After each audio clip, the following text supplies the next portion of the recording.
This is a federation that grew by division, not by addition. Nothing was added. What Lord Lugard did in 1914 is still what we are celebrating today. There were basically two provinces, north and south, you know, and then you had the south, east and west. You had western region, you had eastern region, then you had Lagos colony. Later from western region, we carved out Midwest region. And so it's 1, 2, 3, 4 regions, what we had at independence. That's what we still have in Nigeria. We've not gone over to capture Cameroon. If you capture Cameroon, capture Republic of Benin, and capture Niger, then you want to say you want state police in those countries, which are now states of Nigeria. Yes, you can have state police because they have their own indigenous traditions, which can now be adapted in the form of a state police agency. But Nigeria is still the one Nigeria that our police force was formed, Hausa Constabulary, 1861.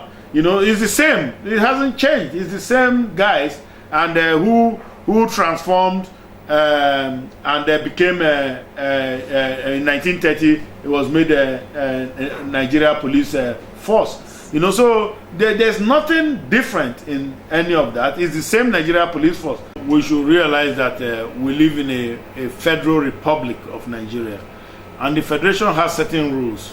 One of the cardinal rules in this federal republic is federal character. That is how come, you know, somebody who is not an indigene can go and head a federal agency anywhere in this country. And we have seen it over and over. Because, you know, and the same thing is applicable to the police agency. The policeman works with a set of rules. The modern policing, the type we practice in Nigeria today, was founded in 1829 by Sir Robert Peel when he passed through the Metropolitan Police Act in England through the Parliament. And that Police Act gave certain rules. The location of the police agency will be centrally located. The police personnel must be professionals. They must be police professionals. They should have numbers. They should be identified by individual numbers or name tags like we now have in Nigeria. That police effectiveness is best demonstrated by the absence of crime, not by the presence of crime. Because if you say by presence of crime, then police personnel might be lured into committing crimes to justify their existence and things like that. So there are so many rules that were laid out by Sir Robert Peel when he passed that Police Act. The deportment, that's the way the policeman is dressed. He must be dressed to attract respect from members of the public. That's why when we see Nigerian policemen dressed in slippers, we kind of deploy it. But having said that, the point here is the police is a bureaucracy. It's guided by rules. It's guided by professional policies and standard policies, if you may, standard operating procedures. So these are the things that work for police agencies everywhere, whether it's police agency in New York, whether it's Boston, whether it's Chicago. It's the same police agency, whether it's in Osaka, in Japan. It's the same policing that we are talking about, and they all grew out of that pillion model of professional policing. Now, having said that, to say that you must be an indigene of Lagos State to head Lagos State Police Command is wrong-headed. Because if you are indigene of Lagos State, first of all, the Oba will call you and say, you are my boy, you are policing for me today. You know, I'm just saying, as a manner of speaking, you will come under direct local influence. So it's a very mistaken assumption that, oh yes, being an indigene of the state will increase your productivity. At the level of police commissioner, which we consider a police executive, you do not need to be an indigene of the state. Now, even when, sometime in the 80s, when there was an indigeneship policy where they said policemen should be posted to their states of origin, it was reversed because they found that everything worked backwards. So when we make policies and when we are asking for certain things, we should be careful what we're asking for, because we might not like what we get. Because that's what happened in that case. It had to be reversed. That please, you can post policemen anywhere routinely. Because when we found that police personnel who were indigenous went there to start fomenting trouble, it became counterproductive.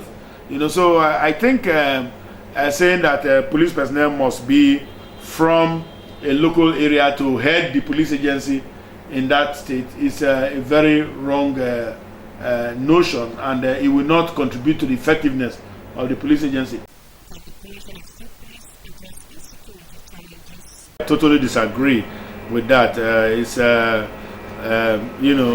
it's a fallacious argument. It's based on very wrong-headed notion.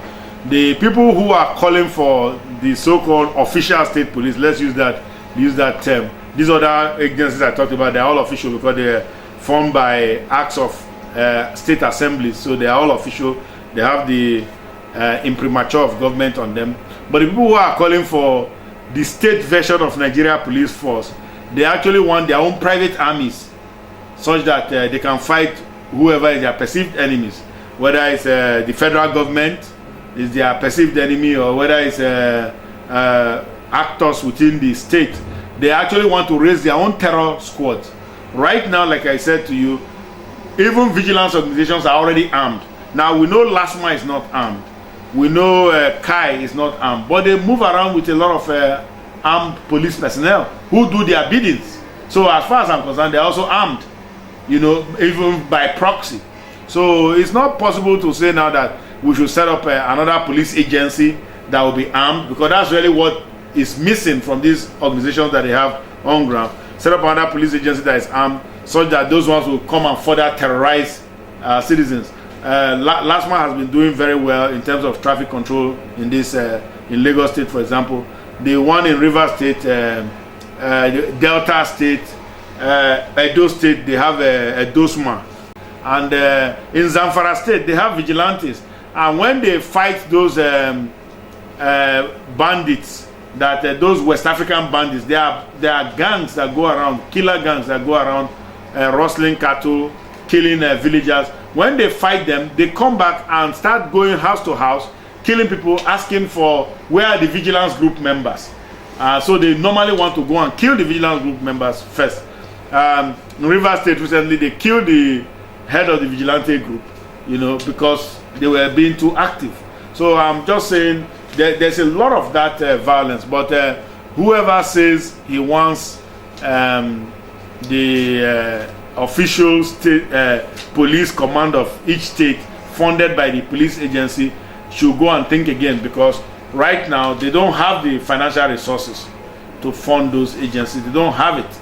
We don't have the personnel that will run a professional police organization. Rome wasn't built in a day. You have LASMA, build it up into a viable organization. Perhaps in time to come, it could become something else. What we need to do in the policing in this country is to fight corruption within the force, is to ensure that we train our police personnel better than they are trained, and equip them better also to meet the challenges of the times. When I say equip now, I mean with equipment, with kits, but they also need to be equipped with knowledge, because if they don't have the knowledge, even if they have the kits, they will be misused.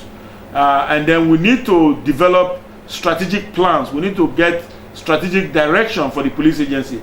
Our police right now is not on a strategy framework or a strategic framework that will deliver success of policing services or effective policing services in the country. And then we need to have metrics. We have to have measures of success. How do we know the police is succeeding? We must have measures of success.